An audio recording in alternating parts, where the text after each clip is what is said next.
Hi there, theater addicts. Liz Good here, and I'm at Studio 16. I'm just about to check out La Palabra En El Tiempo as part of the Vancouver Fringe Fest. Hi there, we just saw El Palabra En El Tiempo here at Studio 16, so we just thought we'd join you guys and share our thoughts about things. So I'm Liz Good. This is my mother, Betty Good.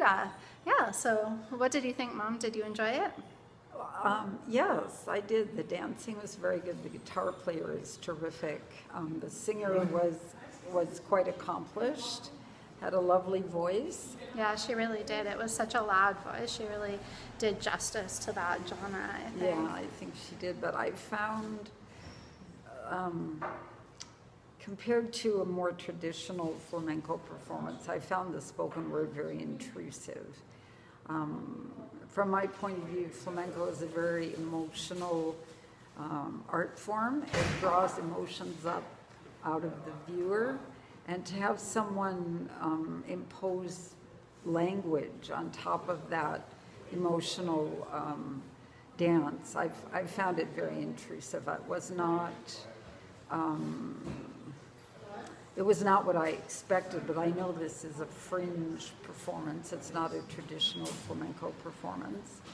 I would have enjoyed it more, I think, if there had been poetry specifically about flamenco or Spain or more traditional dance subjects. Yeah, it was quite abstract. On the other hand, the woman, her name I believe is Danielle Yo, and she's the main dancer. She told a little story in more plain language than sort of the abstract language the poet used.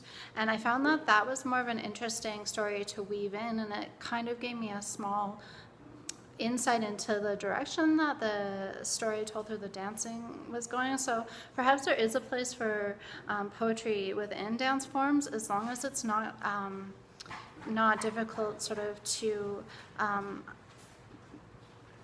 sort of uncover the meaning behind, especially if you're not like super familiar with, for example, some of the more abstract poetry forms, which I'm not super comfortable with that genre. I'm a writer and I love poetry, but when it's just very much like on the beat poetry side of things, which I found this to be, for me it didn't work.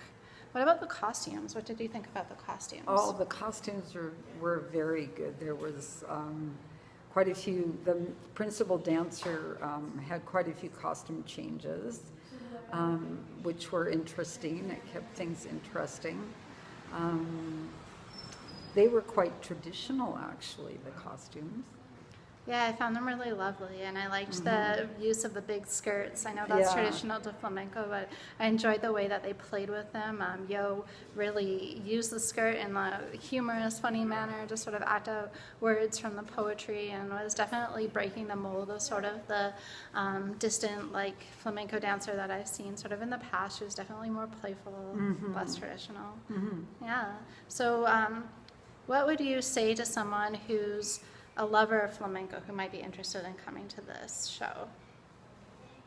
Well, I would say you should come because the dancing's very good. The principal dancer has lovely footwork and her arms are quite nice and expressive. So come ahead, but just kind of leave your more traditional point of view at the door, I think would be what I would advise.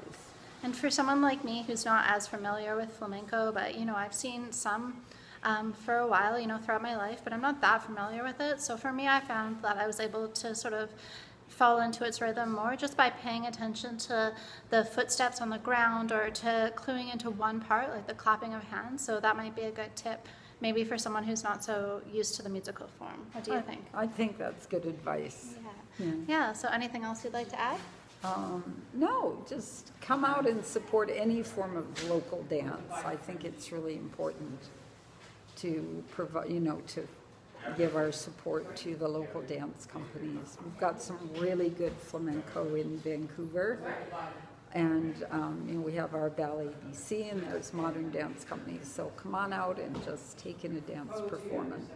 And there's tons of dance happening through Vancouver Fringe Fest as well. So What are your thoughts on this? Have you seen this performance? Let me know what you think by leaving a comment below, and subscribe to our channel here at Theater Addicts on YouTube. You can follow us on Instagram.